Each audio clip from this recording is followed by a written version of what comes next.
Well, initially 12th Street came about as one of the Shawnee County projects from the sales tax extension, and it came about because 12th Street is in need of repair.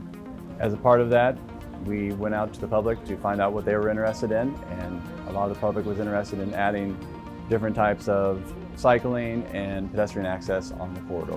For projects with trees, it can vary, and for this project, we are either taking sidewalks that are there already and widening them to make them shared use paths, or we are adding sidewalks to both sides of the road where there are none today. And when you do that, you're going to run into a lot of obstacles, and trees are one of them. And so in order to put these things in and make them accessible and make them ADA compliant, most of the time we have to remove those obstacles, which is trees and other things. There's fences out there that are in the right-of-way as well that we have to remove to make sure that we can install all these things safely. Yeah, so my role comes in usually in the planning stage of things. They identify, where they're going to be and roughly what the right-of-way will be and what trees will be impacted.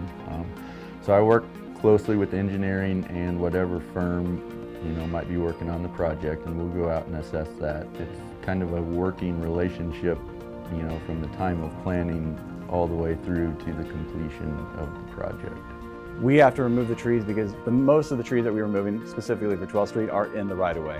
We walked the project with Topeka Forestry early on in the design process to get a feel and idea about where all these trees were at and whether or not we needed to save any of them or not. And some of the ones that were identified to be saved were the trees from Gage to Oakley.